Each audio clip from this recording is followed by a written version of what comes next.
face a demon at one time or another, then reach for our angels that all around us hover to help us find the strength we need to conquer foes before us, and help us to keep hope alive while facing deadly forces. Demons are life's lessons that we must bring to light, while learning how to face our fears, not fleeing in a fright, or telling our own stories with our own words and feelings, feeling other stories, searching for the meanings of all the words we use to share the things that we have learned, to keep on sharing all the lessons that come with every turn, to share them all in loving ways with others on life's path, to keep our steps a-going, honoring each day we have met. La la la la la la, la la la la la la, la la la la la la, la la la la la la la.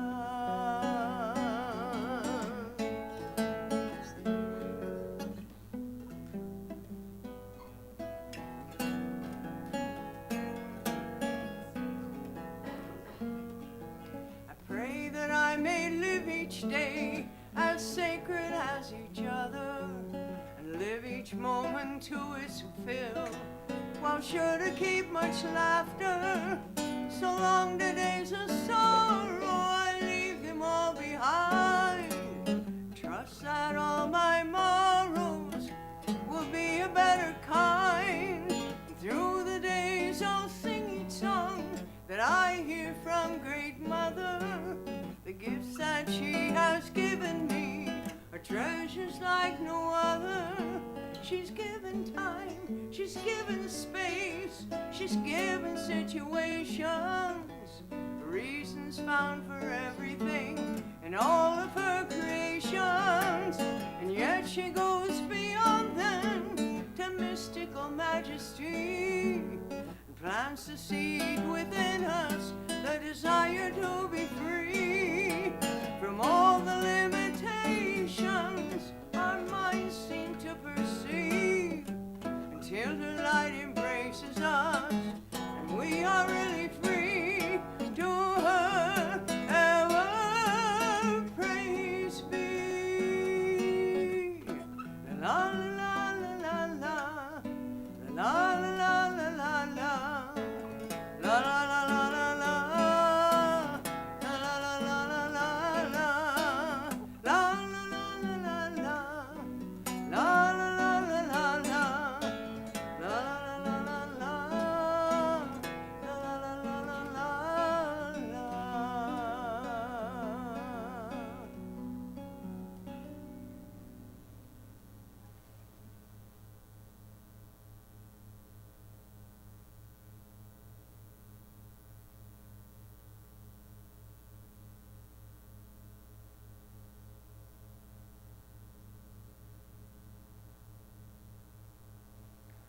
Okay, is that better?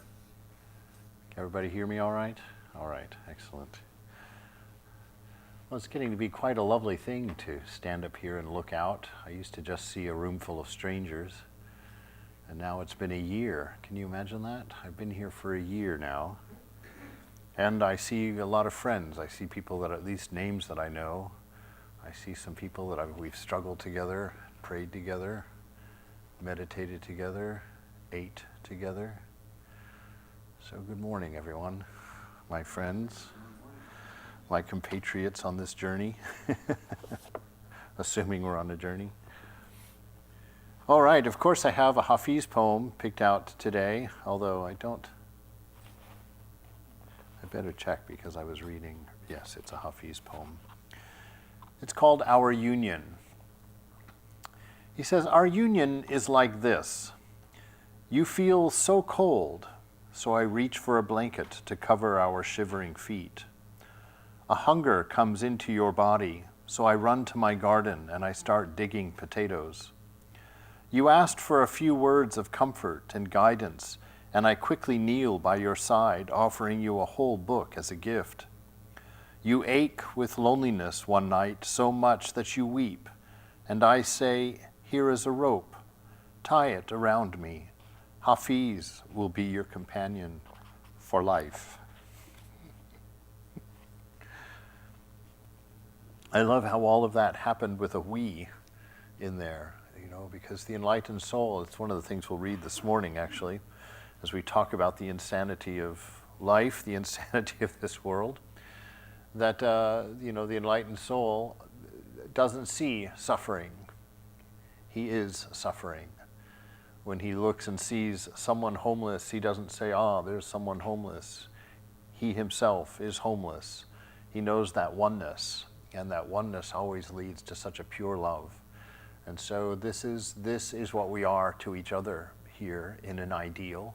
I don't know if we're there yet as a group, but certainly as a goal, we will all attain it in time, where our hearts reach out and reach more than one or two seats next to us, where we look around the room and we see love, and we see the suffering, and we feel it in ourselves, and we alleviate it naturally without any ostentatious attempts or announcements, just simply because it's what we've become to know ourselves to be this pure love.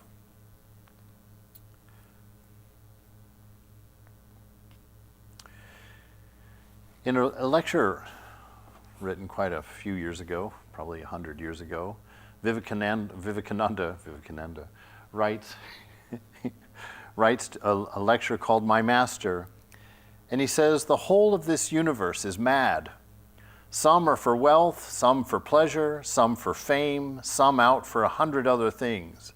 They are mad for gold, mad for husbands or wives, mad for little trifles, mad to tyrannize over somebody, mad to become rich, mad for every foolish thing except for God. And they can understand only their madness. When another man is mad after gold, they have the fellow feeling and sympathy for him. And then they say, he is the right man. As lunatics think that lunatics alone are sane. But if a man is mad after the beloved, after the Lord, how can they understand?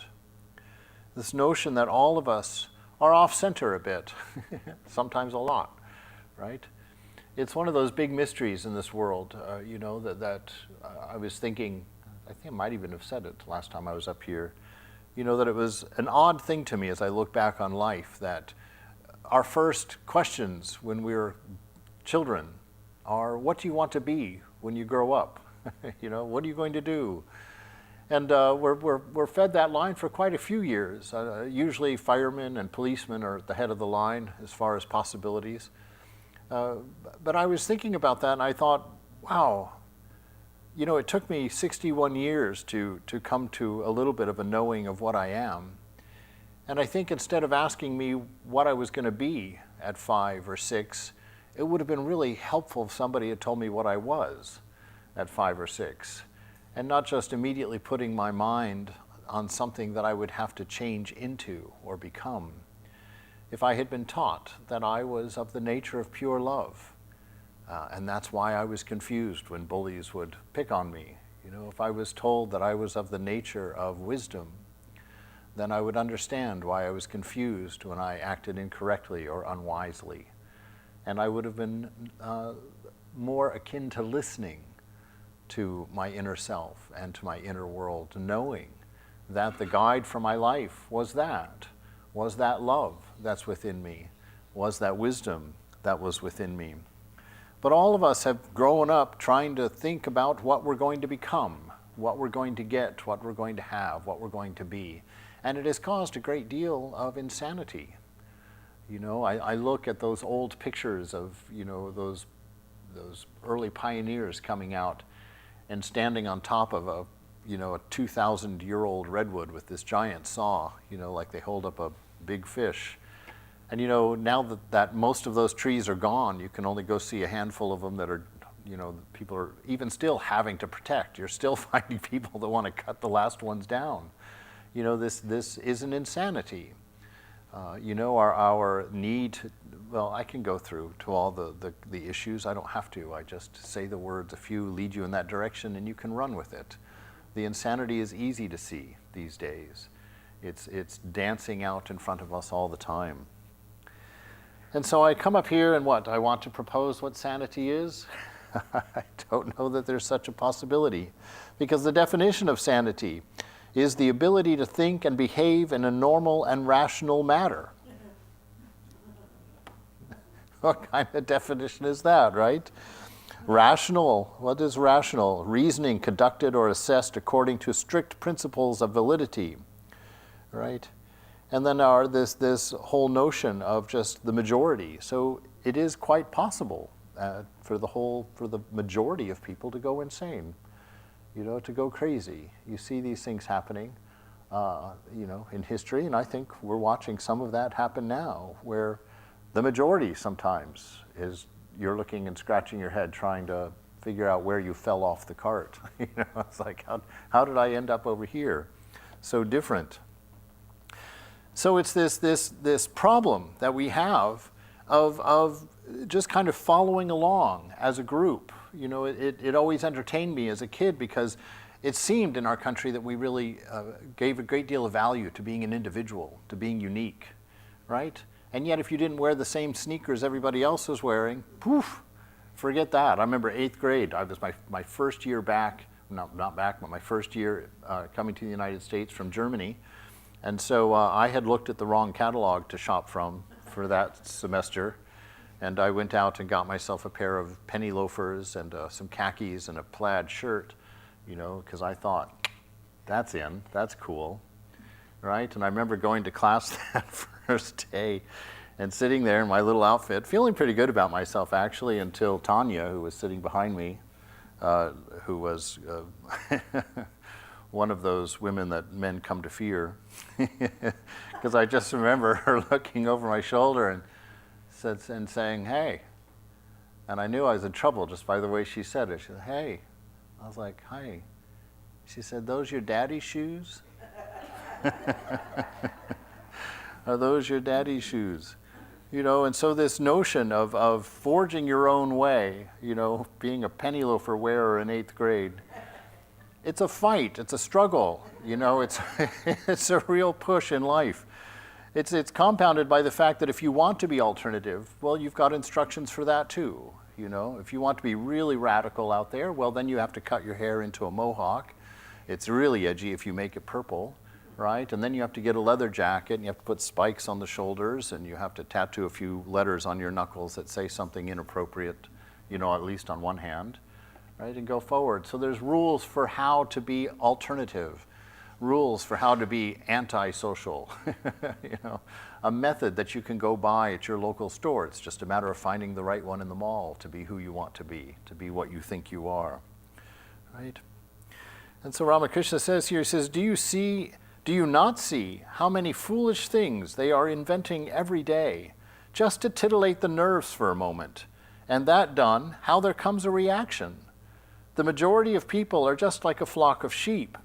If the leading sheep falls into a ditch, well, all of the rest are bound to follow and break their necks.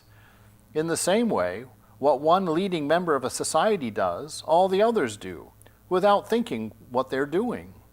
When a man begins to see the vanity of these worldly things, he will feel that he ought not to be thus played upon or borne along by nature. Right? As we begin to discern in our lives and we begin to grow up and think a little bit for ourselves, if we can divorce ourselves from things that force us to think in a particular way, which I don't want to get up here and be a complete or countercurrent talker, but really if you watch the internet, you see these moods that come across it. You see that these feeds that are coming your way, well, we know they're not like in the early days when you first got on the web. You'd get on there and God only knows what would come at you, what you would find out there. But nowadays you get into these little feeds, where they kind of get your number, amongst everything else that you are, and start sending you things, giving you little pieces of information. And I've noticed at times, that gets infected with another algorithm that's not so apparent out there. Subtle opinions about political ideas, subtle opinions about wars and peace and whatnot start floating in, and you start getting a sense that they're preparing us for an announcement that's coming, preparing us for something that we might not agree with, but here it comes, and frame it this way, look at it that way. Right, and so this coming of age, really, where we grow up and we look around and we think, God, I don't want to be a sheep anymore. I didn't like the fact that I was one to begin with. I don't want to be a sheep, but then I also don't want to be an iconoclast where I'm just always the contrary one, jumping on the latest theories of things. But I know that it's true that I don't want to be played upon. I don't want to be manipulated. I don't want to be convinced of something untrue, simply because it's convenient to another agenda that I'm not aware of. And I don't want to just go with the flow, because how many happy people are out there? How many joyful and caring and loving people are there? We all are at times when the ego allows us, when our karma allows us, When our karma allows us to care, we care. When our karma allows us to be concerned, we're concerned. When it allows us to change, we change, right? And all those things. But in general, we're imprisoned, not just by the media around us, not just by the flow of the culture around us, but by the flow of our own mind, right? This is the slavery that we get stuck in. This is the boat that we lose the rudder to, or we're never shown the rudder. Right? That's what I was talking about when I was in kindergarten and wanted to be told that my nature was love and wisdom and being. That was the rudder to my boat. It was a small boat, but that was the rudder. Nobody mentioned it to me, right? So I just kind of drifted along, trying to find my way there. This is slavery. We need to come up, though, with a new normal. We need to come up with a new idea.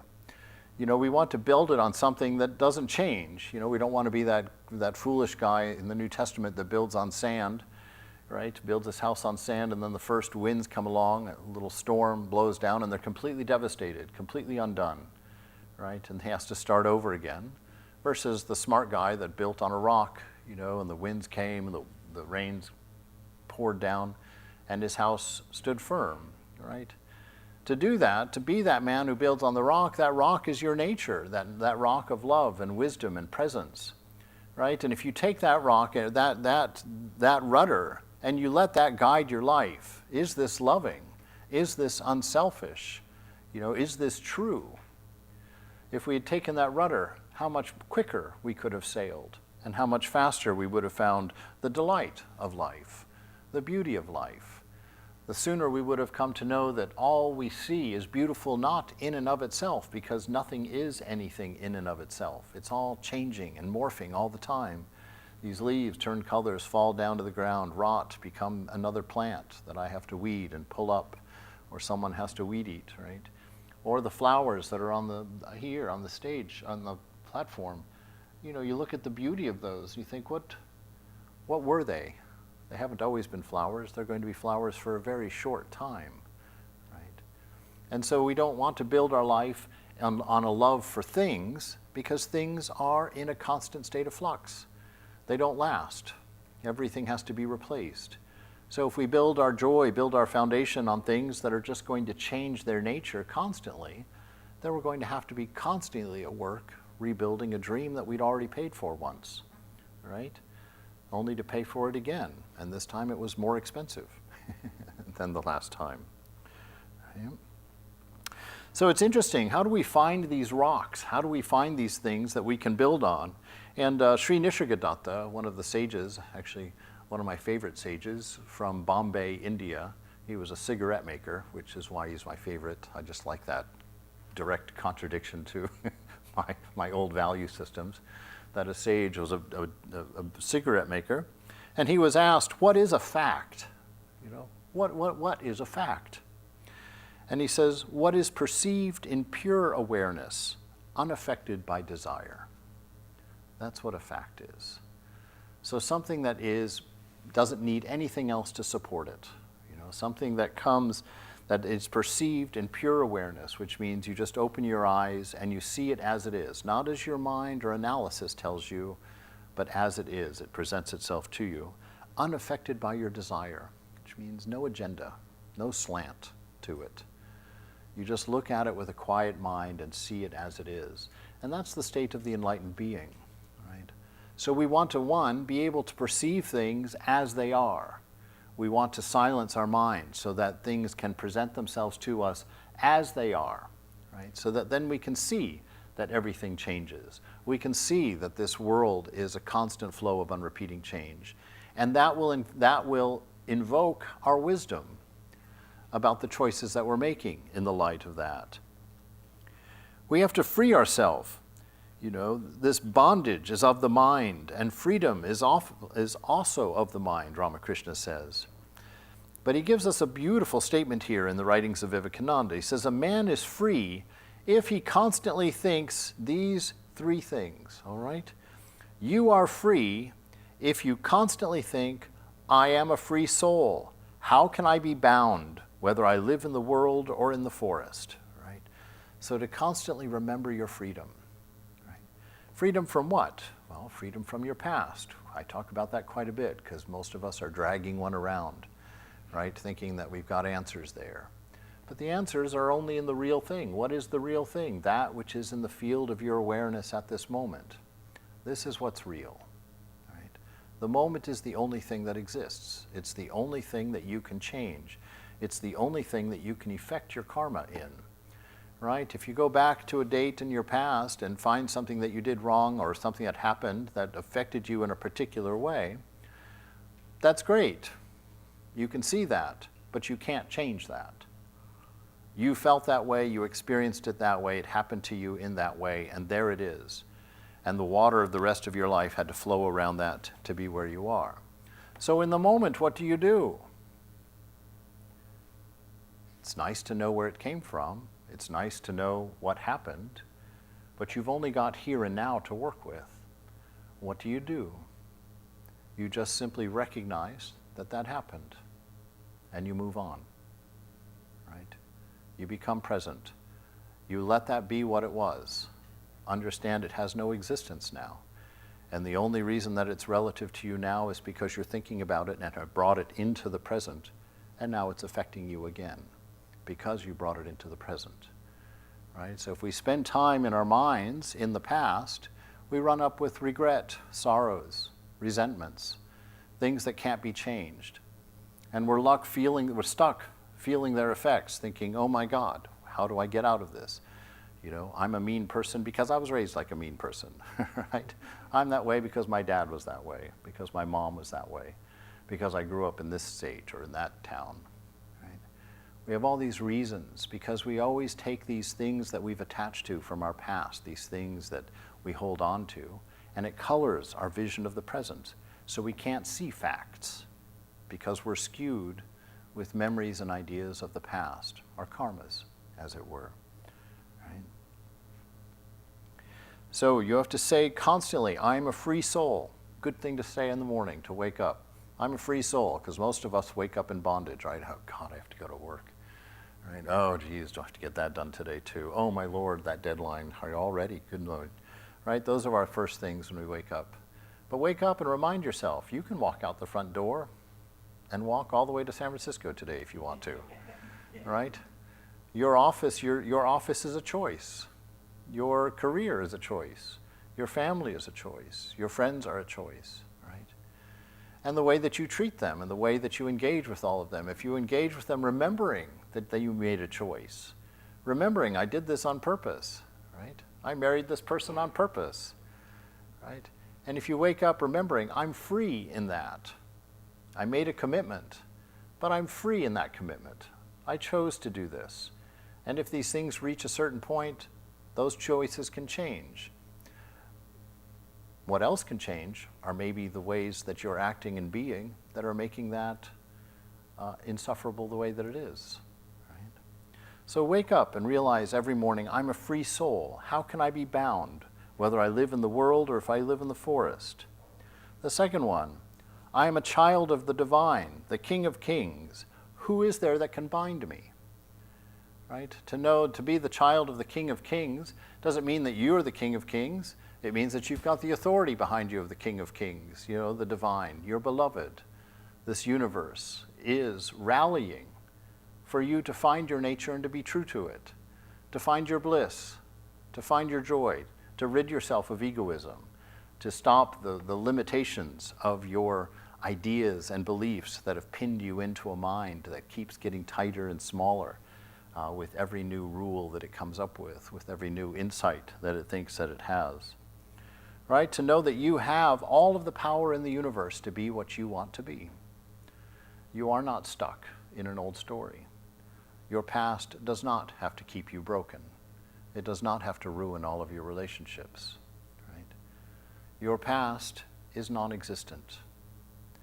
And if you don't bring it into the present, it doesn't affect you. You can leave it. You can be free of it. Third, by repeating with grit and determination, I am not bound. I am free. One really becomes so, Ramakrishna says. One really becomes free. Right? Because this looking at the moment as free is to reduce all of the stories in your mind about it. To let go of all of the little micro narratives. Somebody touches you on the arm, and that brings up a narrative. Oh, why did they touch me?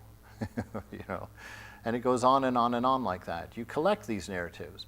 So first is to be fully aware in this moment, right? When you say I'm free, you have to understand what freedom is, because that's the first big mistake. We are taught that freedom is the ability to do whatever you want when you want. That's pure bondage. Why? Because what you want is always coming out of either a body or a mind. It's never arising from you, because the self doesn't need anything to be different from what it is. The self can see the divine principle in everything right now. The divine principle can watch a burglary happen and know instinctively that the burglar burgles for love, right? For the love to feed his family for some reason. He had to take your TV to do it, right? But you can see that love because you know his nature is also love, right? And so you can see how that should be, how that could be, what that might be. So to find your freedom in the moment, you have to understand that your freedom does not mean to be able to follow your needs of your body, right? That's why they call it slavery. I always used to wonder as a kid when Jesus was always calling me a slave, telling him I'm a slave to this and slave to that. I'm like, I can get him, go outside and play right now if I want to. I'm not a slave. What's he talking about? Because I didn't at that time have any idea that I wasn't a body. Now that I'm 61, I realize quite well that I'm not this body, right? All the changes that it's gone through, I don't know what's happening to it, but it certainly isn't doing what it did when I was 5 or 15. So I'm not my body, and so its desires are not my primary principle of guidance. Just because it wants to have pizza at Rusty's doesn't mean that I have to run downtown and get it, right? Like, okay, nice information. The body wants pizza, right? Or the mind. I'm not the mind either. And good Lord, thank goodness I'm not the mind, because the mind is constantly changing. I barely get through a sentence without having changed my mind, right? Can barely write down a single thing on an agenda without forgetting I put it there, completely and utterly, by the way. Right? So to know these things, to sit there and say I'm a free soul, will lead you into these understandings, and you come to know that freedom means freedom from desire. It means I can be and do anything right now, and the very best thing for me is to be me here right now, right? Free in this moment. Free to be new, free to be adventurous, free to do anything, if anything arises. But more importantly, free to do nothing, right? Which is a wonderful skill, because this moment is the total of all of your desires. It's the sum total of them. And it's always a good guide to be free in the moment and to see how your moment is. What is the quality of my moment? If I had spent time disciplining myself, being true to myself, this moment could be very peaceful. I sit here with a quiet mind, enjoying really one of the most beautiful temples I've ever been in one of the most beautiful locations I've ever been in. I can sit there and see that and just let it be that. I don't have to grab onto it and hope, oh my God, I hope they never transfer me somewhere else, or oh my God, I hope the weather stays foggy like this, I love it, right? Not to attach on circumstances and conditions, but to sit here and say, I am free, I am not bound, I have no desires. This moment is perfect as it is. It may not be perfect for a body, remember, it may not be perfect for a mind, but you're neither. You're the self, the spirit, infinite and connected. And as a matter of fact, you'll come to realize, we had a wonderful guided meditation. Odd enough, I was guiding it, but I found it to be wonderful. But on Friday, we were sitting there and we were going to a meditation and just listening and trying to incorporate everything into the meditation so that it doesn't pull you out. If you oppose things when you meditate, if you think, no, not that, then you're making more troubles. That's going to cause more waves in the pool, right? So you incorporate everything.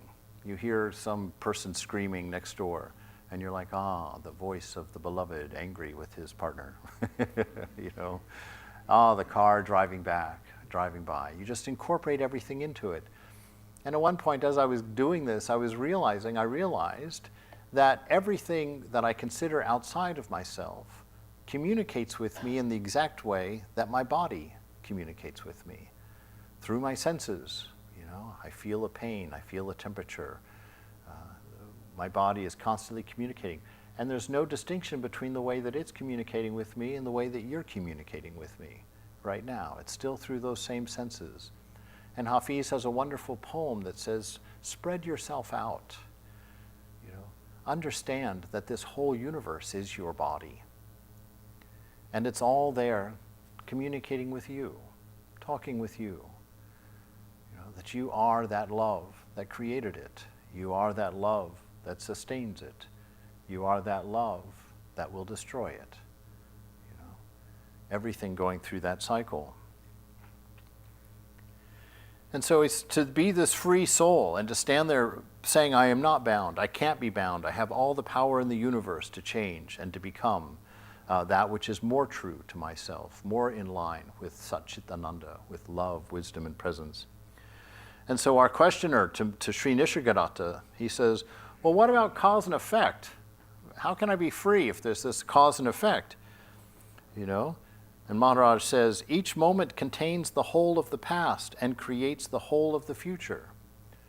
Right? This moment is the sum total of everything you've done, everything you've thought up until this point.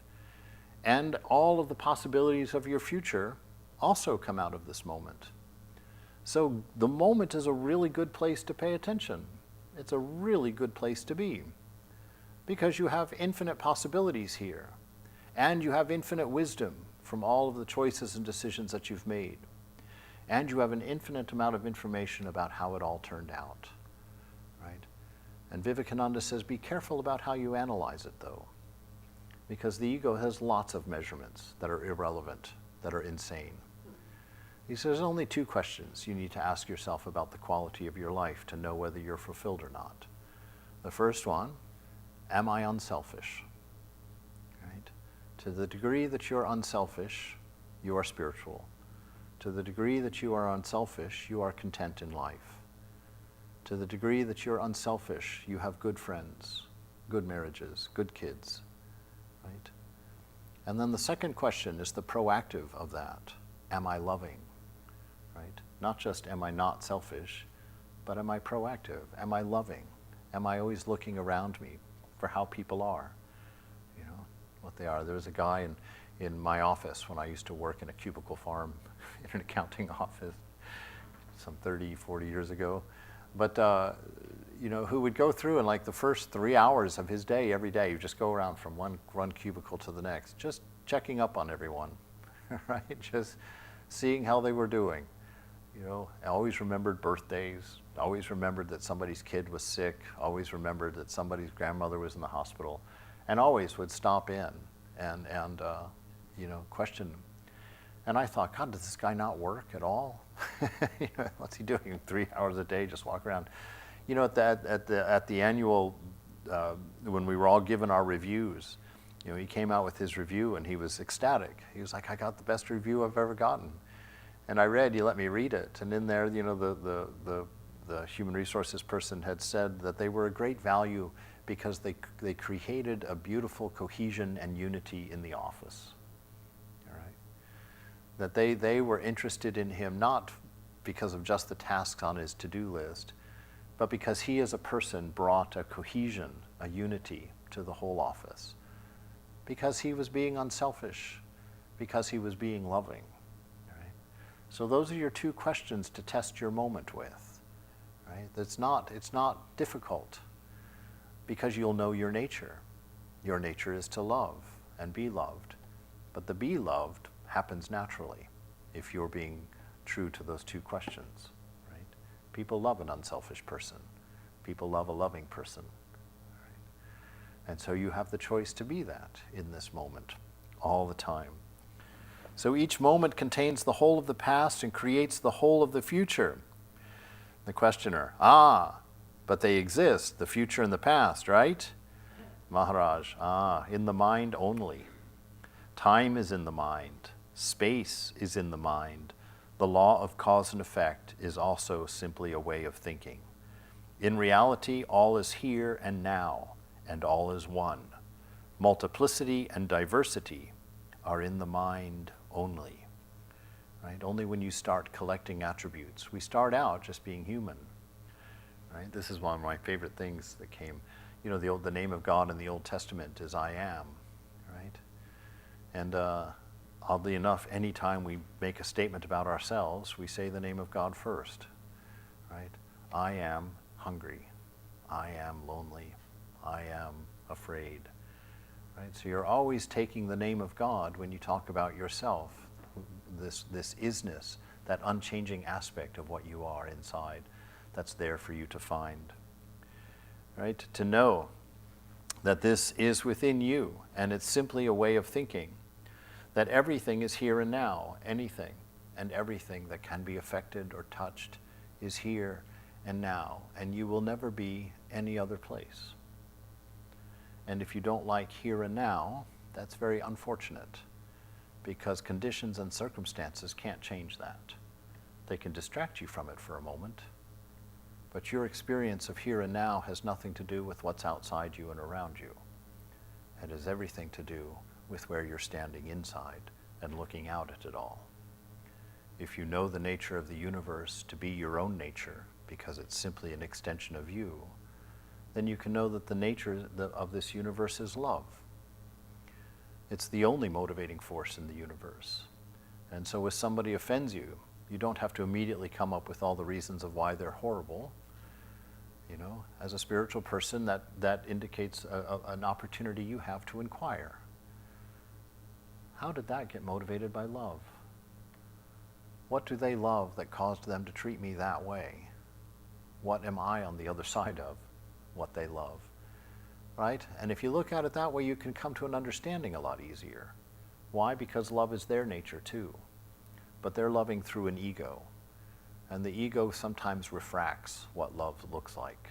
Right? When you chose that partner to marry, you rejected everyone else in the world. Right? But is that what we focus on? A marriage would turn into a big mourning. Everybody in the audience weeping. Choose me. What's wrong? Am I liver? What's going on?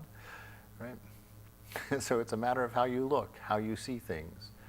And if you're discontent, if there's pain or suffering in your moment, Nisargadatta says that's an opportunity, that's an invitation for inquiry. But he brings in another sermon. He says, go looking for an attachment. Go looking for a changing thing that you didn't want to change. Right? And you'll find the source of your suffering. So when you suffer, go looking for a changing thing that you didn't want to change as the cause of your suffering. And you'll realize, that was silly. When somebody dies, I'm always amazed that death is such a surprise to us. Right? How could it happen? Why did he take her now? It's always, why God? Why did you do this? What else could happen? What else could happen? It had to happen sometime at some point in some way, and that's what it did. All of us are going to be going in this room. I was in San Francisco in the late 80s, early 90s when the AIDS crisis was ravaging that town. And at one point, in the Castro, they were saying that 65% of the men on the street were HIV positive. Wow.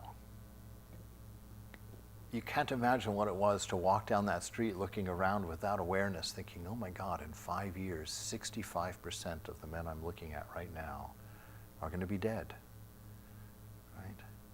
This is a reality. It's always the reality. And it's not a bad thing or a good thing. It's an is thing. This is the way it is. Right? And if you come to know that I'm not a body, you come to know that you are this spirit of love and wisdom within that body, looking out from that body. That's not a matter of faith. That's a matter of inquisition. It's a matter of going inside and paying attention to how you work, how you're put together. You can see that you're not a body. You can see that you're not a mind. If you go inside and see how they have to communicate with you, and how they do communicate with you, and how they have to report their conditions to you, right? You become aware of this in that moment of freedom. So the past and future exist? Well, not really, just in the mind. Time is in the mind, space in the mind. The law of cause and effect also is a way of thinking. In reality, all is here and now, and all is one. Multiplicity and diversity are in the mind only. Well, still, you are in favor of relieving suffering, even through destruction of the incurably diseased body.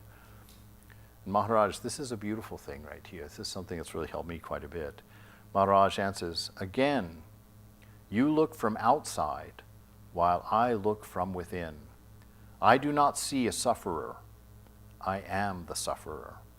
I know him from within and do what is right, spontaneously and effortlessly. I follow no rules, nor do I lay down rules.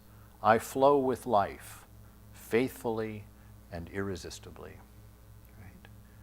I just flow with what is. I accept what is. I see what is. And I know what to do because I see my oneness in all of these things. So I don't see that person suffering and then wonder, oh, what should I do for them? What can I do for them? I suffer because I see them from inside out, like I see myself from inside out. And when I see suffering from inside out, I know what to do. It may not be the ultimate solution, but it's the right thing to do in the moment, which is all you have, right? And so you go over and you share with the person. You lift their burden a little bit by one, treating them like a person, saying hello to them, greeting them, saying, I'm so sorry this happened. Is there anything I could do? They ask for something and you say, oh, I'm not able to do that. But maybe I can help you find it. Whatever it is. We're not going to play out the whole scenario, I guess. But it's that suffering with suffering, not just seeing suffering.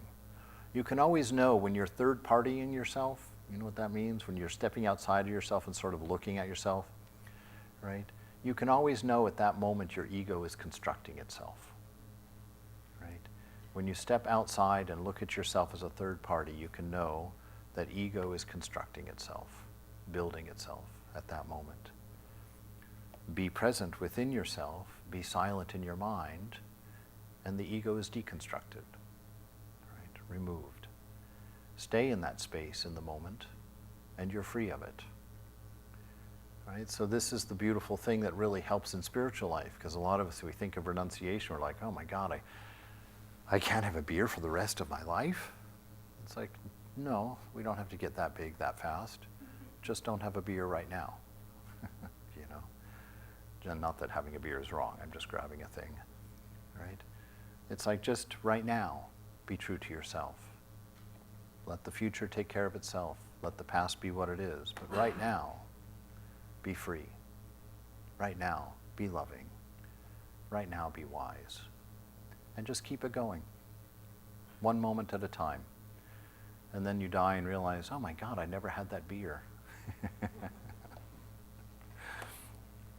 So look from within and not from without. And don't follow rules. It's not about the rules. The rules are there as training wheels, just to make sure you don't ride off of a cliff too soon, right? At least not till you want to. Right? And so don't make up a lot of rules and a lot of regulations. Love is the only rule that we need. Swami Chidbrahmananda, when he came to San Francisco, you know, they were talking about out in Shanti Ashram, and when they'd first gotten out there to start their little intentional community for a while, everybody was like, "Whoa, we should set down some rules."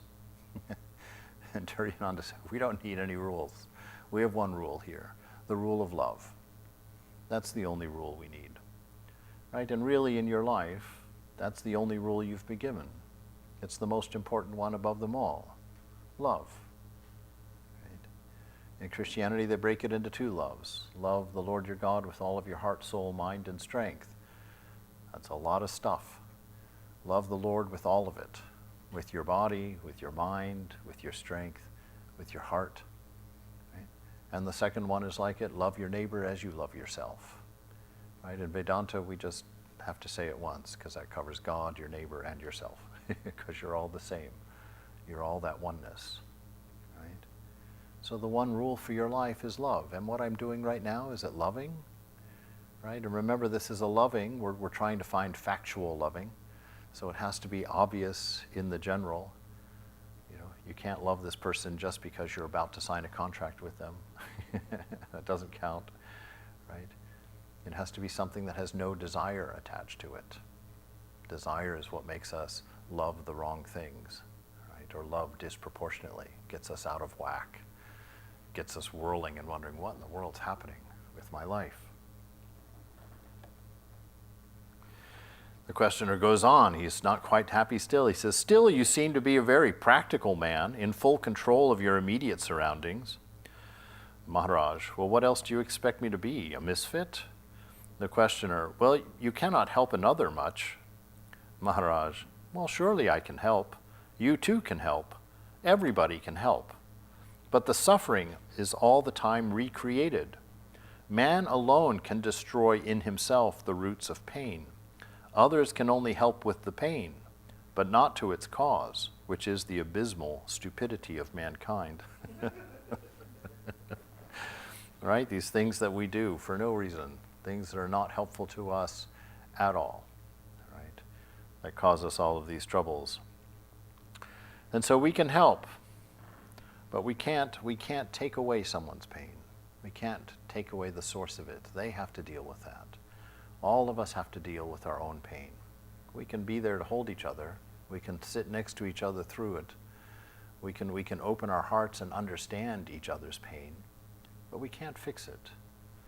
But sometimes just being quiet and sitting next to somebody and holding a hand and asking questions to truly understand what they're feeling and thinking and seeing, a lot of times that's all they needed. A lot of times that was helpful, right? And if it's not helpful, at least then you can get enough information to act wisely in providing what you can provide. We have to escape this old world that we drag with us everywhere. You know, there's something called the Pike syndrome. Have you ever heard of it? There was this study done. Scientists conducted an experiment. I'll just read it to you. Scientists conducted an experiment where they put a pike in a tank with many other smaller fish that the pike would ordinarily devour. Instead of the normal feeding frenzy, the scientists separated the pike from the smaller fish by inserting a layer of glass, right, between the two halves of the tank. So all the small food fish were over here, and the pike was on this side by himself, and he couldn't get to the other. He couldn't see the glass, obviously, but he just couldn't get to the other fish on the other side, right? And instead of the normal feeding frenzy, the scientists separated the pike from the smaller fish by inserting a layer of glass, which prevented the pike from reaching its dinner. The hungry pike continuously smashed itself against that glass, trying to get a good meal. As much as it tried, however, it was unsuccessful in breaking through the barrier. After many attempts, the pike became discouraged. It stopped trying to break through the barrier and eventually sank to the bottom of the tank and just laid there. At this point, the scientists removed the barrier, allowing the pike to feast. What happened next was surprising to everyone. The pike continued to ignore the small fish, even when they were swimming right next to it. The predator remained at the bottom of the tank and ended up dying of starvation, even with plenty of tasty fish easily within his reach. Right? So this tells us how our past can affect us. You know, we grow up for a time trying something. It doesn't work. And we get this understanding, oh, that doesn't work, I can't go there. But then somebody removes that barrier and we still have that block in our mind. Nope, can't go there, right? It could have been our parents, it could have been our first boyfriend or girlfriend.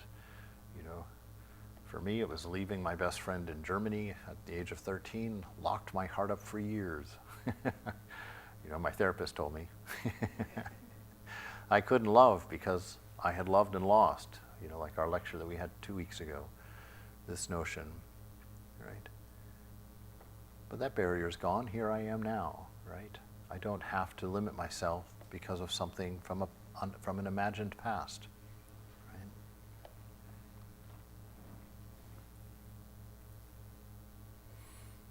I also saw that same example when I was in Mysore. You know, Mysore at the palace, they have all of these elephants that are tied to trees. But none of the elephants are actually locked to the tree. The chain is around the base of the tree and it's locked to the tree, but the other end of the chain, they just loop it around the elephant's foot. And the elephant will never break free, even though all he has to do is walk. And that chain will unwind and come right off. But you see, that elephant was raised with that chain locked to its foot. So now that it's an adult, they don't have to lock the chain anymore. They just run it around the foot, and the elephant stays where it is. Right? This is, again, returning to the moment and being aware of what your limitations are, being aware of how your ego has locked you in, what rules it's made up that you're still following, that you don't need to follow, that aren't true to what you turned out to be, you know, that aren't true for you as love, as wisdom, as presence. So our questioner says, well, the supreme reality may be present in all of us, right? But of what use is it to me, really, this information you're giving to me, right? What good is this supreme reality thing, right? And Maharaj says, you're like a man who asks, I need a place where I can keep my things, but of what use is space to me? Or I need milk, tea, coffee, or soda, but for water I have no use. He says, don't you see that the supreme reality is what makes everything possible, right? And what is this supreme reality? This moment, as it is the supreme reality. This is the divine. Do you want to touch God? You just touch God, right? You want to see God? You're looking at Him.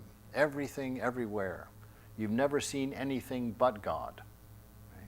This is the supreme reality. What is the nature of God? Pure love, pure wisdom, through existence, through being, right? Manifesting in this moment, constantly, an unchanging, an unrepeating flow of change. Don't you see that the supreme is what makes everything possible? But if you ask, of what use is it to you? I must answer, none, right?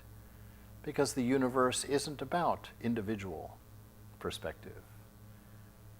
It's about the one without a second, right? So he says, if you ask of what use is it to you, I must answer none. It matters in daily life to the knower of the real. In matters of daily life, the knower of the real has no advantage. He may be at a disadvantage, rather. Being free from greed and fear, he doesn't protect himself. The very idea of profit is foreign to him. He abhors accretions. His life is a constant divesting of oneself, sharing, giving, honoring all. Right? And so none of those done in benefit to himself. All of those things happening merely by an obedience to his divine nature. Right? Not with a thought, not with a calculation, not with an agenda. With simple being.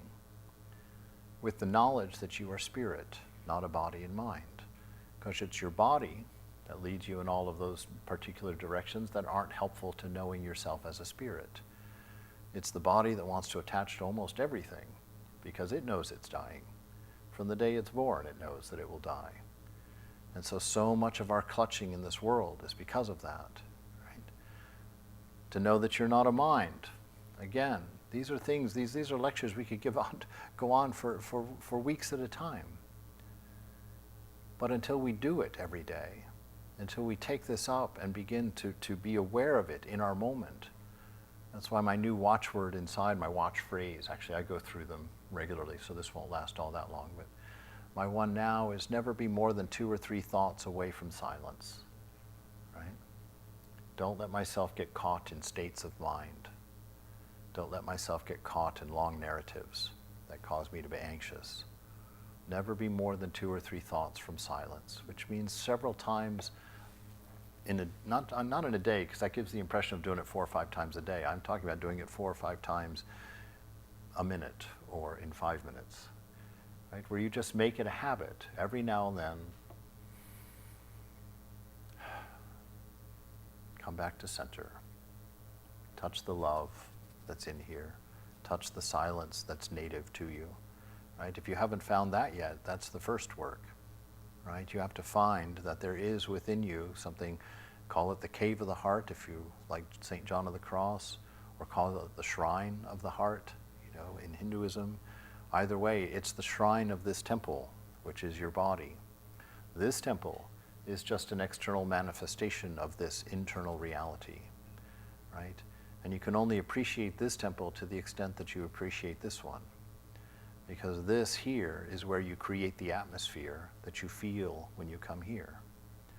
And the ideal is to create that atmosphere of love and wisdom within yourself so that you have the atmosphere of this temple within yourself, so that that is the way that you approach the world. It's like sitting in a car. If you're sitting in a car, it's comfortable. The rest of the world is fine. It's all out there and everything's happening, right? So develop within yourself that shrine. Spend time in there.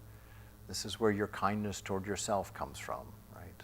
This is where your love of self comes from, because you realize that this temple and the atmosphere and the beauty of being there is all you enjoying the self, the divine self, right? This unity of all things, which bottlenecks right here. If you can sit there and look at this world, there's a wonderful description here. It comes from the gospel. It says, by the grace of the Master, M saw that the entirety of Karmarpur, which is the town that Ramakrishna was born in, as a holy place, bathed in an effulgent light. The trees and the creepers, the beasts and the birds and the men, all were made of pure effulgence. So he prostrated to all on the road. He saw an old torn cat, which appeared to him luminous with the light of consciousness, and immediately he fell to the ground and saluted it. All right, so this, if you have, like M here, done this work in the shrine of the heart, your experience of this whole world is that effulgent reality. You don't see material because material is foreign to you. You see that all of this is the mind of the beloved. You see that each person here is a thought in the mind of this beloved. And it's a thought that is attached to by the divine beloved. Your Satchitananda, that definition of self, doesn't come from you, right? That was what was given to you when this body was woven together for you. Right? You were created in that image of God. Let that mystery end as to what that means, right? Does that mean God has fingers and is reaching from the sky? No, the image of God is pure love, pure wisdom, and existence. And because God attaches to you, which means he loves you, she loves you, that loves you, that attachment to you shares his existence with you, shares her wisdom with you, shares love with you.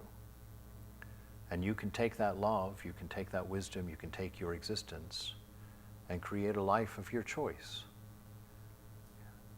Always in the moment, always in God, because it's only here and now that you can say, I am. Right? Here and now you are free. And so he saw this, and he got this understanding, right? That everything is effulgent, everything. Another one of those stories is Ramakrishna in his room. It's one of my favorite ones, because this homeless guy, well, here it would be a homeless guy. In India, it's an untouchable, walks into his room, right? And the master gets up and runs over and does an Ashtanga Pranam. An Ashtanga Pranam means he laid down on the floor in front of this untouchable person and laid his hands out and took the dust of his feet with his forehead. This is how you make a proper pranam, I learned in India. Your forehead has to touch the ground, your chest has to touch the ground, and your toes have to touch the ground. So you're flat on the ground, laid out in an Ashtanga Pranam. It's the highest respect you show to someone. And Ramakrishna did this to a homeless man who wandered into his room. Right? And the homeless man, the untouchable, was terrified. He's like, oh my God, because in his world, a holy man has just saluted me, which means he has poured a bunch of karma on my head of respect that I didn't deserve, and now I have to pay for somehow.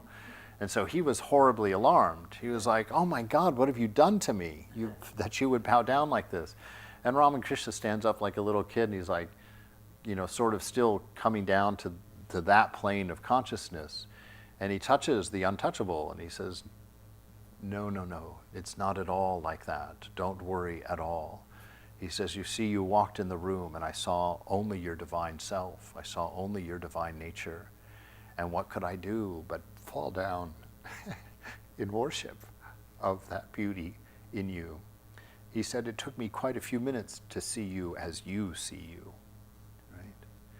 And so this is something to remember if you ever are tentative about approaching the divine in your prayers, or you walk into a temple or a church. I was always afraid God was going to push it down on me. Walked in there, right? But you can know God's first drive toward you is to fall down and worship that divine image that is there, because that is you. He doesn't see the story until a few minutes later, the story that you tell yourself about who you are. Your collection of tidbits from your past, your few little scatterings of hopes for the future, your anxieties, your resentments, your regrets, all that comes later because you're carrying all of that. He sees who's carrying it all. He sees that divine spirit, that divine infinity, that potential that's as large as the universe. He sees that. This is what it is to be free and to know God and to find our way out of the insanity of story. To be what you are, to always be present so that your here and now is your favorite place, right? Because it's the only place you can be. So know who you are and express it freely in a fact, by having a pure awareness of what is in this moment, removing your stories from it, and letting it be a story of love, letting it be a story of wisdom, and let it happen through presence.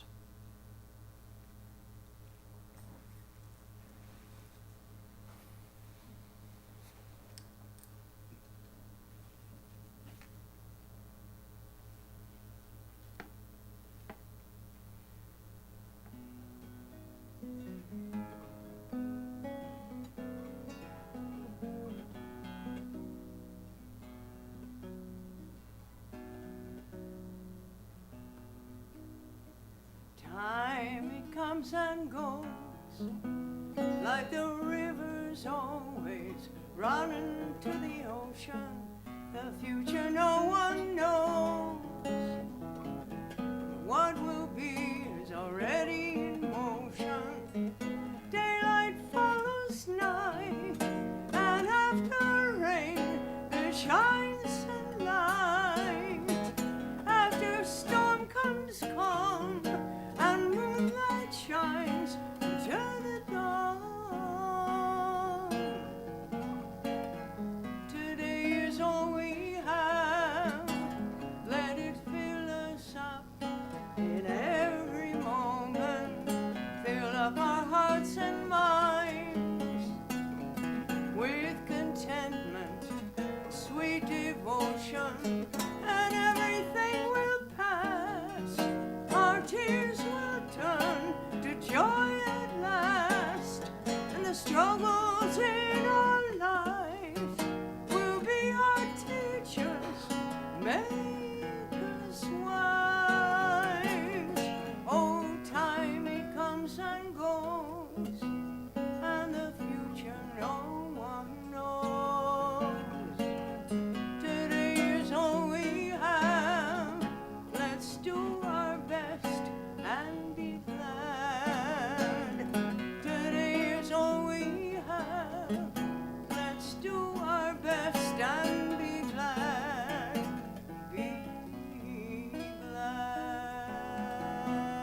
All right.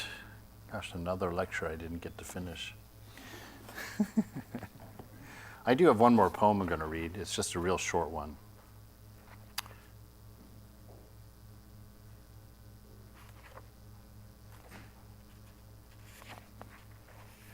Look how a mirror will reflect with perfect equanimity all actions before it. There is no act in this world that will ever cause the mirror to look away. There is no act in this world that will ever make the mirror say no. The mirror, like perfect love, will just keep giving of itself to all before it. How did the mirror ever get like that, so polite, so grand, so compassionate? It watched God. Yes, the mirror remembers the beloved looking into itself as the beloved shaped existence's heart and the mirror's soul. My eye has the nature of God. Hafiz looks upon all with perfect equanimity, as do my words, my dear. My poems will never tell you no, because the mirror is not like that. And if God ever hits you with a don't, he has his fingers crossed. He's just fibbing for your own good. All right. So our temple is going to be here for a while, we think. And next Sunday, Gifts of the Mother by Pravrajakov Rajaprana, one of our own Swaminis, will lecturing. And then our classes will be every Wednesday still. Swami Trigunatitananda is still being talked about on Wednesdays at 5 o'clock by Krishna Prana. And this coming Saturday is Karma Yoga. So if anybody wants to come out and help around the grounds here, keep them beautiful, you're welcome. It's a wonderful time to get to see who people really are and to fall into conversation while you're pulling weeds. So that'll be at 9:15. We'll meet at the convent down the hill, which is the first driveway you come to.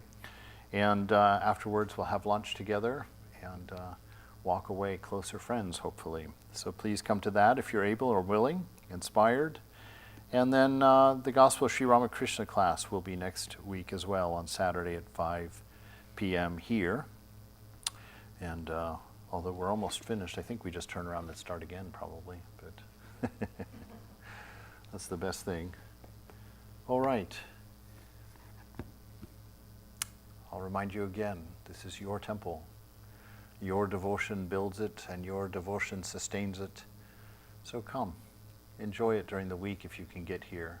Every day we do an arati in the evening with some singing and some meditation. And then the temple sits in a constant state of meditation from 6:30 in the morning until 7 at night. So please come and use this place. You'll find there are quite a few people that do wander in and wander out, and you're always welcome. So take that and leave a little bit of the energy. Go California, go. I'll go Southern California. Leave your energies and your vibes as you come and do your spiritual practice. And everyone will benefit. All right. And I'll come back for a question and answer in a moment.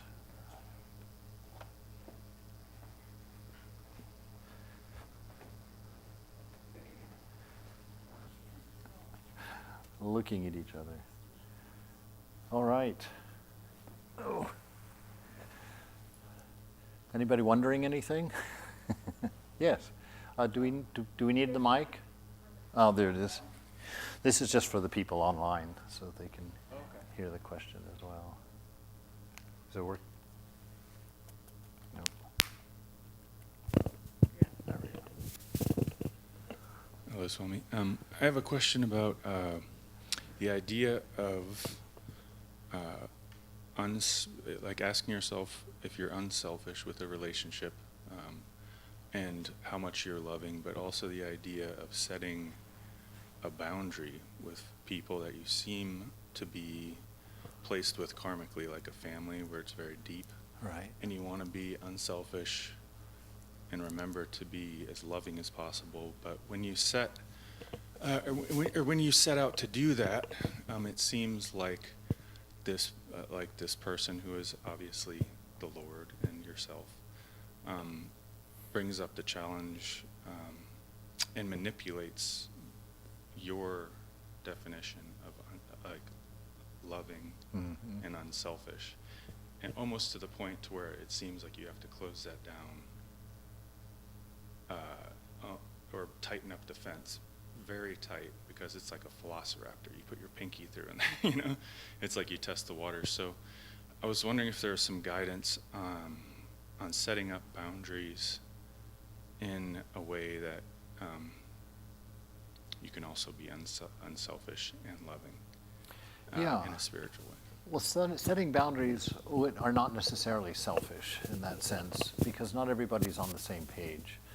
And so Ramakrishna has this idea that he says when you worship the tiger god, you worship them from a distance, right? So if it's a bunny god, you can run right up it, pick it up, cuddle it, love it. Oh, no boundaries, no worries. But if it's a tiger god, which means you've been injured before, other people have been injured before, you know that there's problematic waters there, then you still maintain the same love and respect for them. The narrative, you have no narratives around them in your mind. Oh, they're evil. Oh, I don't like that person. Oh, I can't stand that person. You don't allow those things to play in the head, but you send out positive prayer, positive thought, positive intention toward them, but you keep your distance, and that distance really is up to you and your sense of your safety.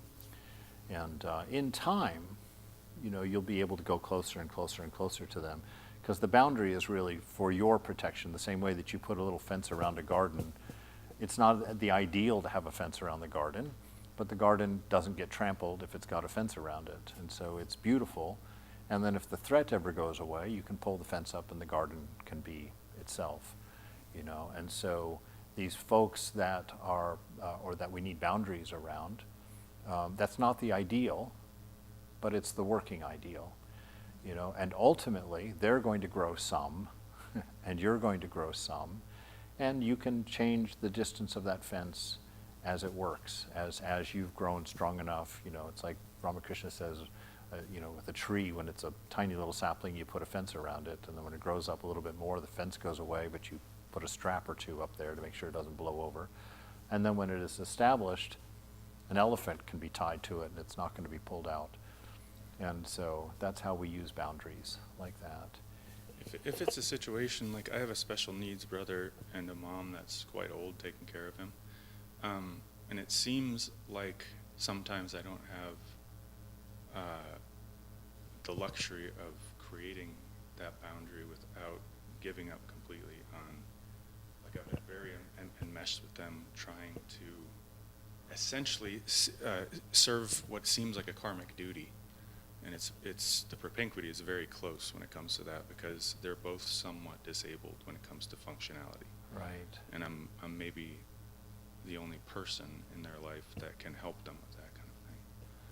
So in those situations, is it still good to create that fence and keep it out? Because it seems like if I do that, then the project that I'm working on of helping them transition into different living situations and things that are beneficial to them would be put on hold, and they wouldn't be getting what sometimes seems as an imminent need for both of them. Mm-hmm. Yeah, I would, if it was me in that situation, I would go and pour it out in my shrine at home. Just lay out all the pieces and have the information itself be my question. I wouldn't even want to have to form the question to the divine. And then just sit quietly with yourself as long as it takes to have a knowing about what to do or how to be. If as householders, we've got duties in life, and duties to parents and family are pretty primary. And so it is a certain responsibility, and really that depends on family and expectations and culture and all of that. So I couldn't really tell you, but within some families, that is the responsibility of the kids to take care of, like you're saying, Sure. a sibling or an elderly parent. But we also live in a different culture where a lot of stuff is taken care of, by Social Security and by all those kinds of things. Finding that balance point inside is an exercise within your own self.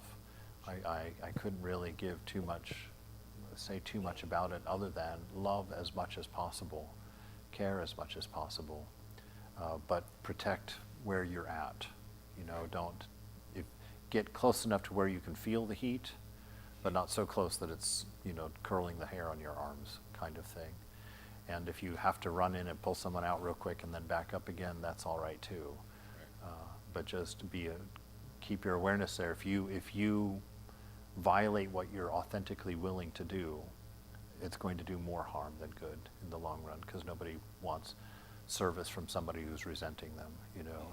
And so you have to protect yourself to the extent of acknowledging where you're at, you know, that you can't, because of the way life is or the way your mind is or the way you are at this moment, you can't just go in and give everything and be there. And not that that would be appropriate and that's a failure, but it's an understanding of exactly what you're saying, your boundary. Where does my authenticity stop? You know, because you don't want to get caught in the story, because that's never good when you get pulled out. So you go to the point of where you can be authentic, and you hold it there until either you expand or they expand, or circumstance changes, you know, like that, or ask for help, you know. Try and find Wonderful something. answer. Thank you so much. That was very specific. Yeah. Totally. Anyone else? No? That was really helpful for me, that question. And the part I really loved was, in my head, it's like, oh, they're evil. I've got a story. And it just kind of lets me let go of that story, which is really a gift for me. Yeah, good. And for restoring love. That's it. And Yeah. that's why I'm convinced that's why the universe is set up like it is. We get a new day every day, you know, and that's for a reason. And we've got a stationary now that's always present, but is always fully changeable. You know, it's like that all of this passes through that moment. Yeah. So the stories are never necessary. They just are the information. And once the arrangements have been made, like Ramakrishna says, once you've read the grocery list, you don't need it anymore. So once you've had the thought that says, hey, I need to protect myself, then the thought's not necessary anymore. You just protect yourself. And because we're always worshiping, always honoring, showing honor to all. It's just that some people, we don't go near them to do that. And some people, we can run up and hug them, you know, full on. So. Thank you.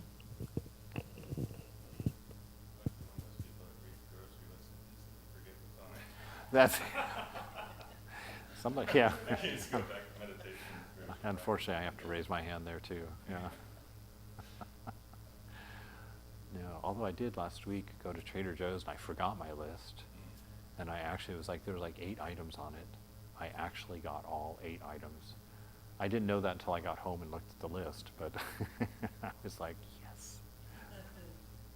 61 years old has been defeated.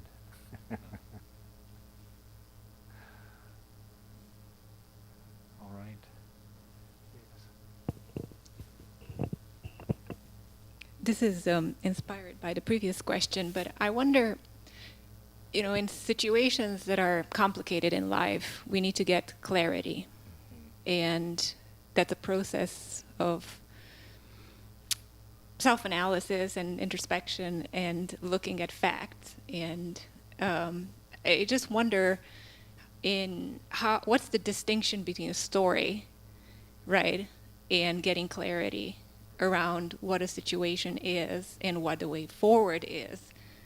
And oftentimes you're battling a lot of conflicting stories that other people tell you, right? And then the narratives in your own head. But I think to be able to act authentically, right, oftentimes you want to have clarity in addition to just a feeling that may change any moment. Mm-hmm. So I'm just curious, like, how you parse story from getting an account of what is so that you can move forward with clarity.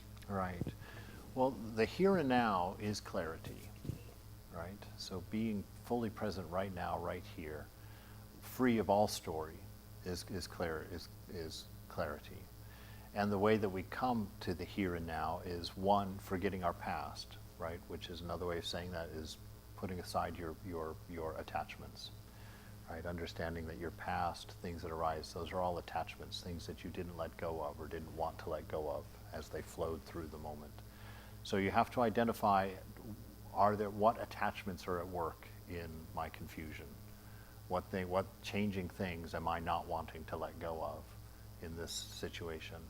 And then you have to let go of the future. The future is your desires, right? So do I have any desires, and what are those desires, and how are they refracting my experience of the clarity of here and now? So those are the two things that are going to bother your clarity: your attachments and your desires. They're closely related, but not the same thing. The attachments are things that are behind you, and your desires are the things in front of you. And so, for me, I always, when I'm having something I'm trying to work through, I always, and I hate the way this sounds, but it's authentic and it works. I take it to the shrine, and I go and I sit there, and I don't ask for anything in particular, because I don't want to incorporate my desires and my attachments. And so I just lay out my whole view of the thing before Mother or the Divine. And I leave it there. And I just sit in my own silence. And, when I did this experiment in Colorado that I did 2.5 years ago, 3.5 years ago now, wow. That was one of my first nights. When I first got there, the first day, I set up my shrine in my room. And I sat in that shrine, and I told the Divine, I was like, okay, I'm here. Now what? I have no idea what I need to do, or how I should start, or what should start, or if anything should start. I just didn't know. So I just kind of laid it all there at the shrine. And oddly enough, the next morning I went back to the shrine, and I said, this is kind of the first time where I'm really in a situation where I really need to hear you. I need to know how do I get an answer? I said, I can't imagine. It was a real shock to me that I had made it through, 25 years as a monk nonetheless, without knowing how to hear God when I asked a specific question or was looking for specific guidance. And so I realized, I was like, wow, I've always put out my prayers and then just kind of moved on, There wasn't really a matter of faith or not faith in it. And I was reading the gospel that afternoon, as these things happened that afternoon, and in there it said, that which arises in pure mind is the voice of the Divine.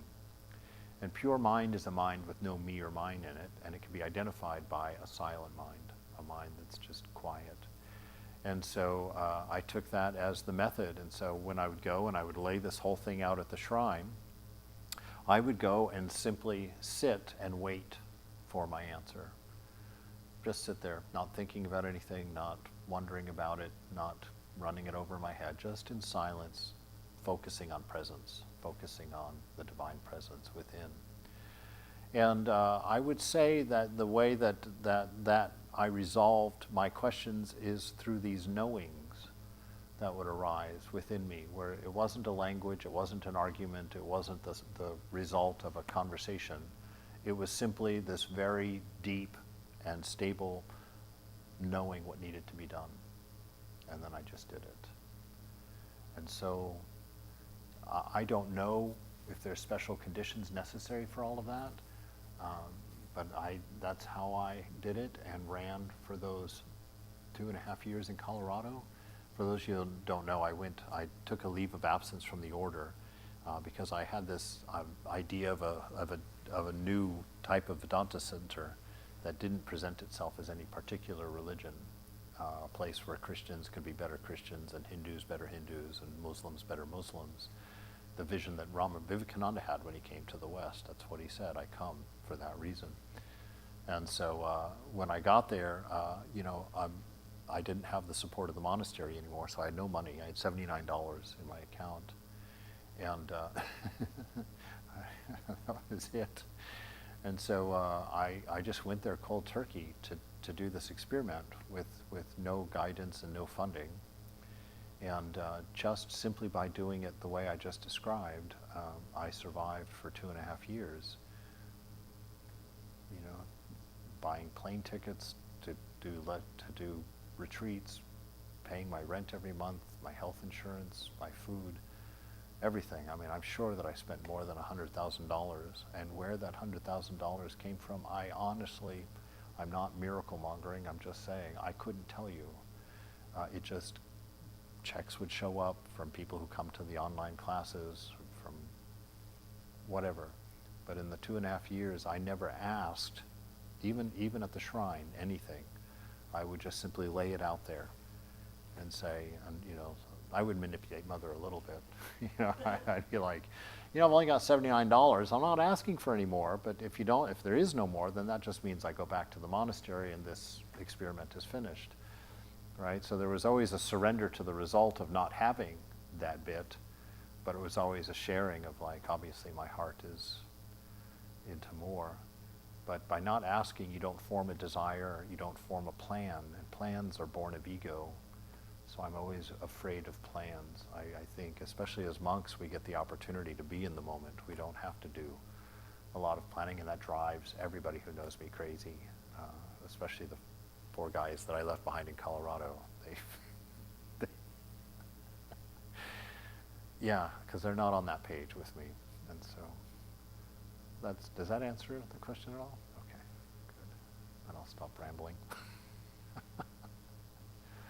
All right. Anyone else? Anything else? Just enjoy each other.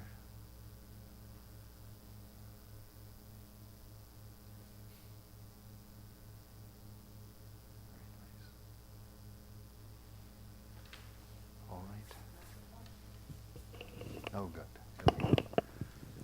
Bring it home, Maureen.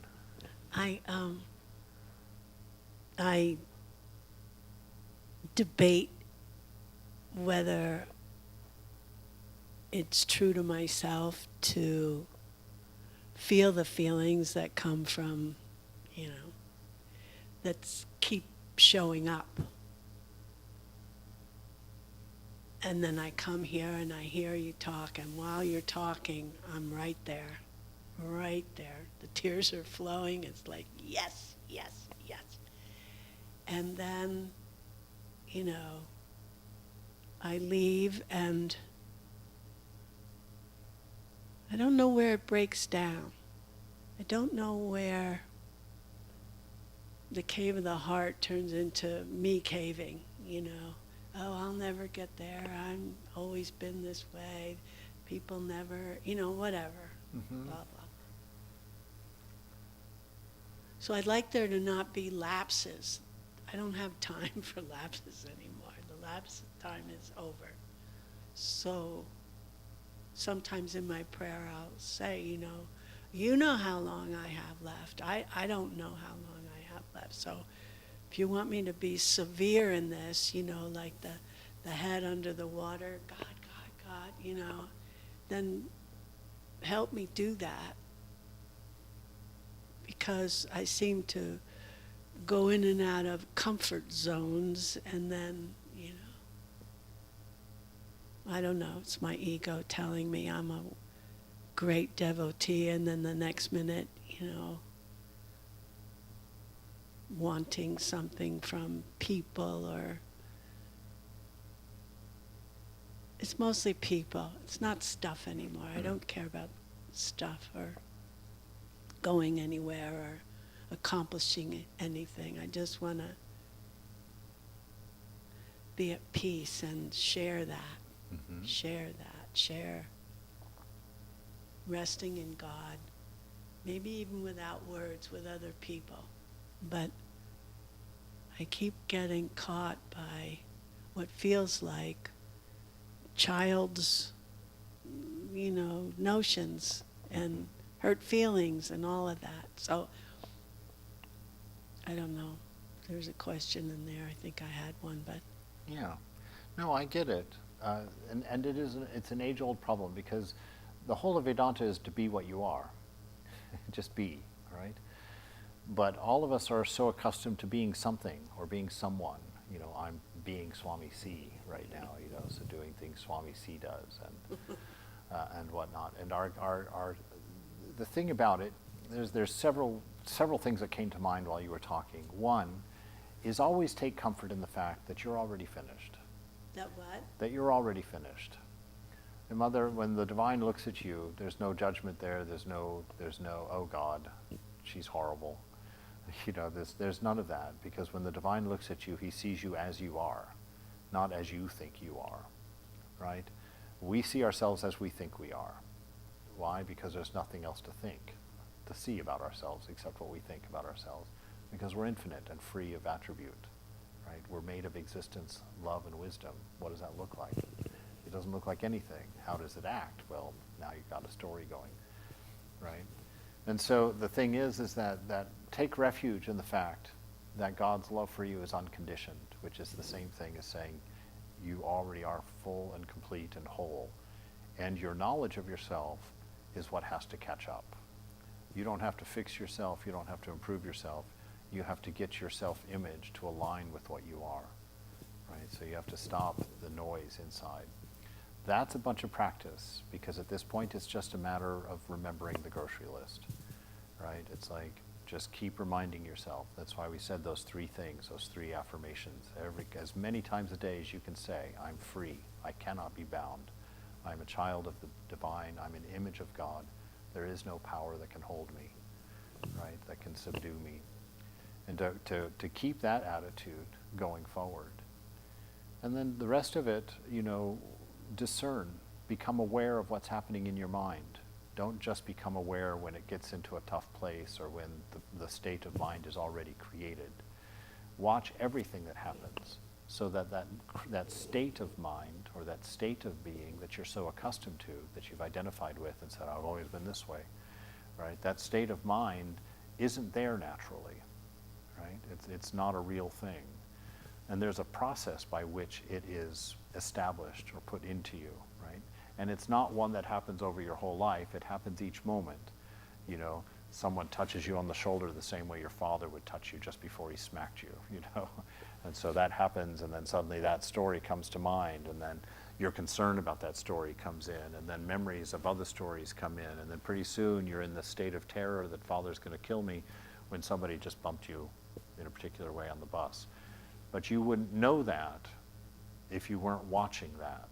You would just suddenly find yourself in this state of panic and discomfort because of this, but you would have no idea of the sequence that got you there, because we don't pay attention to our inner world. We're paying attention to all the more interesting stuff going on out here. So as a matter of practice, we have to come inside and begin to watch everything that's going on in there, everything. And just simply through that observation, things will self-correct. Because that observation, that awareness that you're using to see these things, that illumination is the divine light. And that divine light is self-correcting. It knows its nature. And when it looks and sees these things, it knows that those are not of my nature, right? And so simply being aware of what's happening in your inner world is all that's your only part. Those things that come into that light of awareness, the divine will fix, will take care of in its own way, because that's the natural state. That's you are returning to your natural state. You're not growing into something new and different. You are returning to your pure state. I think that's So it's similar to you saying when you bring something to the altar, you just shut up and yeah. I say what I need to say to kind of lay out the groundwork, but I don't start with the stories. I want this, I hope this, I think this, I'm always doing this, I can't this. No stories. The stories are delusion. All stories are ego. That's really all ego is short little narratives about everything. It doesn't allow you to be present because everything reminds it of a narrative. And once those narratives start playing, you're swept away. So that's why keep bringing yourself back as much as you can in a day to silence. For me, I say 2 or 3 thoughts. In reality, it's probably 200 or 300 of thoughts. But But every 2 or 3 thoughts, bring yourself back, breathe, be present. Give your 3 affirmations. I'm free, I cannot be bound. I've got the power of God, my divine nature within me. The world is my own. Thank you. Yeah. Bringing it without all the, can you hear me? Can you hear me now? Without all the questions reminds me of, I think it was Jesus or Paul, sometimes I get them mixed up, that said something about you don't need to, God already knows what you have in your heart. You don't need to like say it all, right? Yeah. Whatever that quote was. Yeah. Well, we do that for ourselves. You know, Right, we say right. all- But then it can turn into a narrative.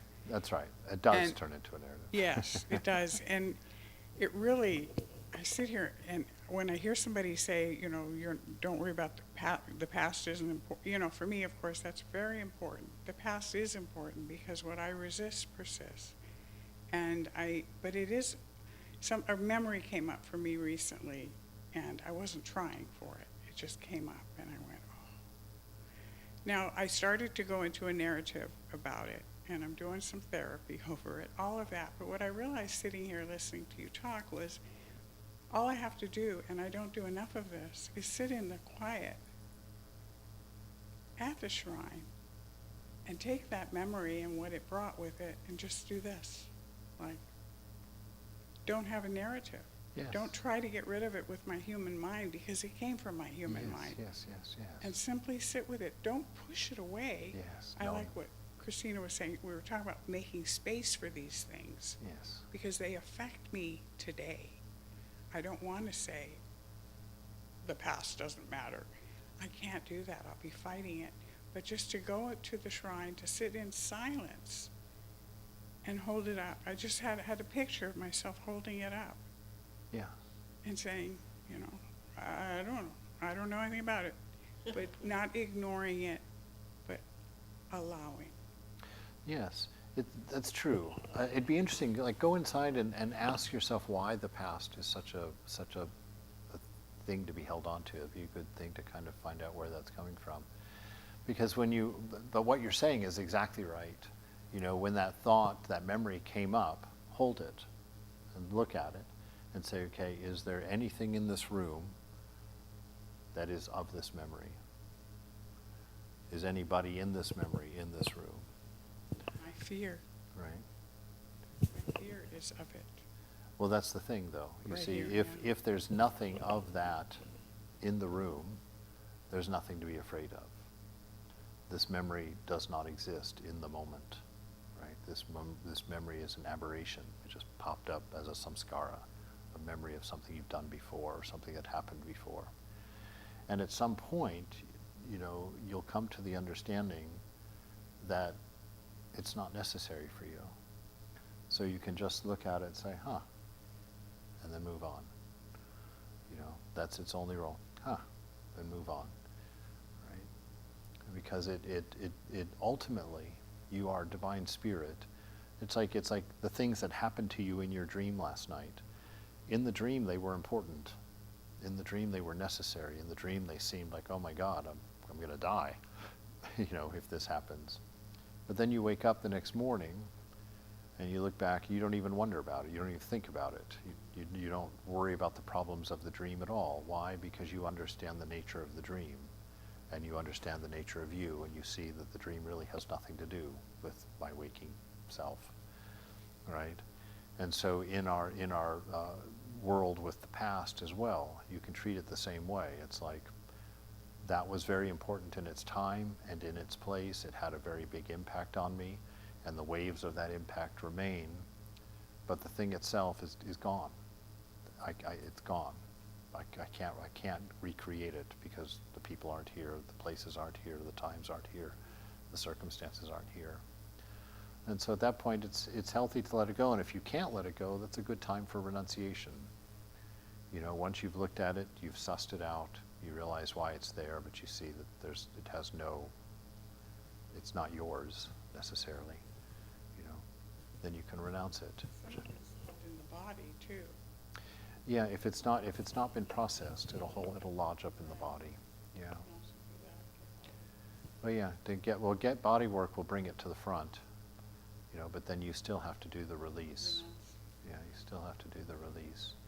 Renouncing, that's the word, but it's a word that's got lots of baggage. So, a releasing. We'll let the bird fly.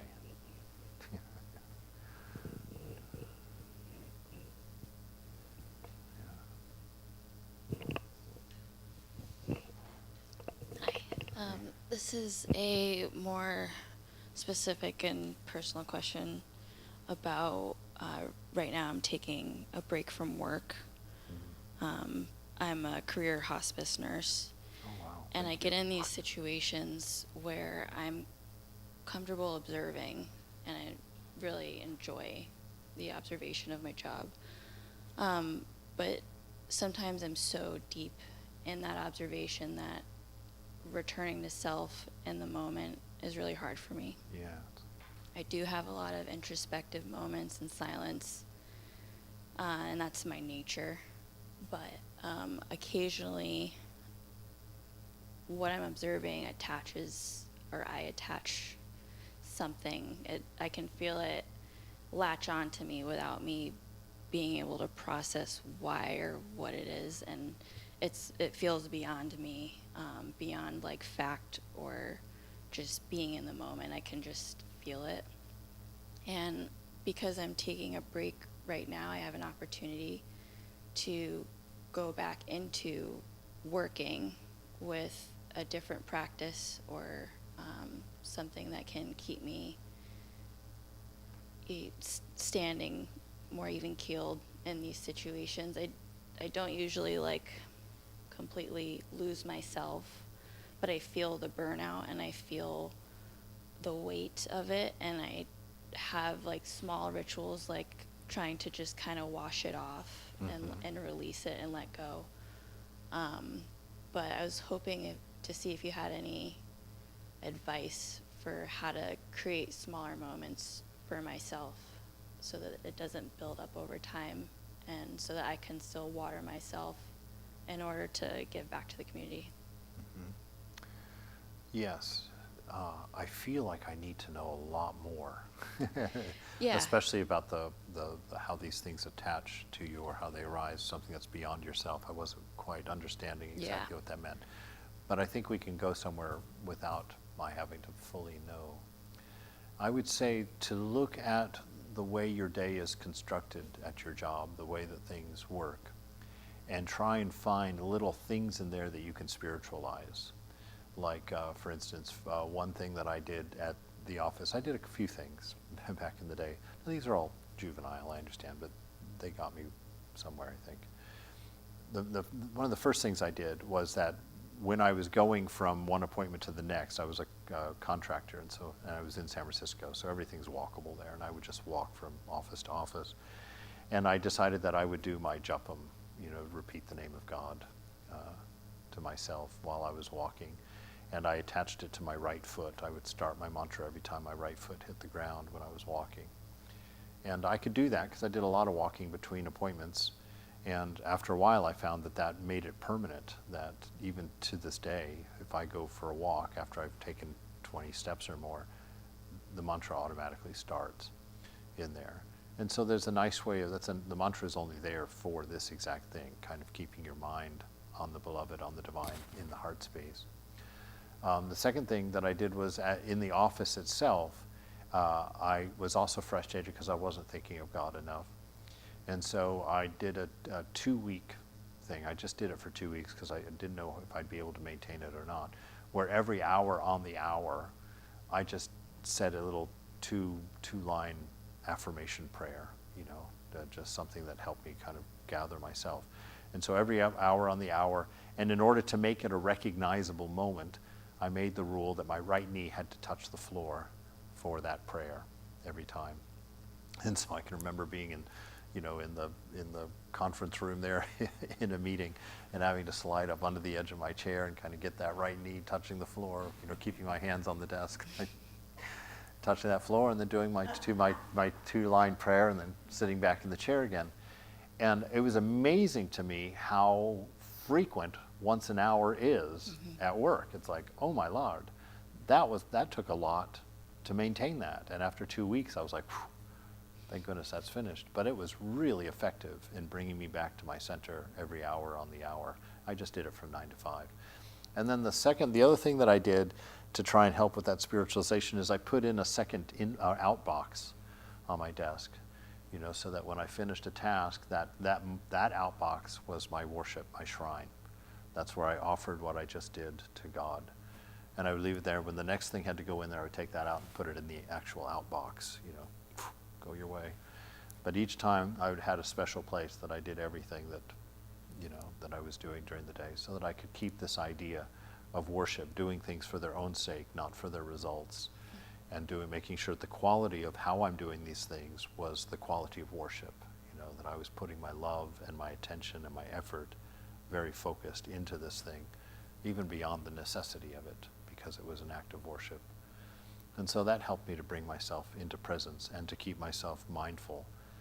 This is all flowing through me, and mine is to simply do it with my full attention and then to let it go, offer it to the universe and move on. So I would look for things like that, if you have whatever it is, if you have to take notes on people or something, maybe start every note with 3 dots. And those 3 dots are when you are emptying your mind and coming into presence, and then write whatever you've got to write. And maybe when you finish, 3 more dots where you say to yourself, I'm letting go, leaving this here, moving on to the next. So that you just make your life a succession of symbols that are pointing at what you want to be looking at all the time. And be creative. I tell of Jackie Bender, the woman in my office. She tried to quit. Well, she did quit smoking. It was a terrifying thing to watch, because she used to put this rubber band around her hand, and every time she wanted a cigarette, she would just pull that thing out, just let herself have it. And I guess it was successful, because she eventually stopped smoking, But, ow, yeah. Well, that's the thing. I was like, I was at the other end of the office. I mean, there was at least 10 cubicles between me and Jackie Bender, and I could hear. I'd be like, oh, darn, she wanted a cigarette. That's, So it's like that, If this is important to you, then make your life bend to it, Find out how to make it work, because it doesn't happen if we don't. If we just keep going on being the product of our stories of the moment, nothing changes. That's one of the definitions, according to Einstein, I guess. Insanity is doing the same thing again and again, expecting a different result, right? And so, if today didn't work, Ramakrishna, one of the things he did is every single day, at the end of his day, he would sit and recount the day and ask himself. He didn't ask this question, but the question that he would allude to was, was I loving? Was I unselfish during my day? If the way I do it is because I can't conceive of being unselfish and loving all the time, I just ask myself, I was like, if someone watched a video of my day, would it be clear to them that love is the one most important thing in my life? Would it be clear to them, that I live for love and wisdom? And if not, then I would sit there and think, okay, well, what could I do tomorrow that's different? Because if I just lament that I didn't realize God today and then just get up and do the same thing again tomorrow, what good is that? So I try and keep sharpening the sword, just try and keep, not big things, you can only make so many big changes in a row, but little things. These ideas that I just shared are things that came out of that. Just trying to constantly look at my life and say, is it evident? Am I being honest when I say that I'm a monk? It's like, if someone watched a video of my day today, would they conclude that I'm a monk at the end of it? And if not, I would offer that too. I'd apologize, like, sorry, but not spend much time on it, because for some reason our minds like that stuff, that negative stuff about ourselves. I think it makes us feel humble to beat ourselves, but it's not helpful. Just like it's not helpful to ruminate on your good stuff either. You just let it go. The past is the past. Mother took it away for a reason. She gave me a new moment for a reason, a new day for a reason, a new month for a reason, a new second for a reason. Everything renews.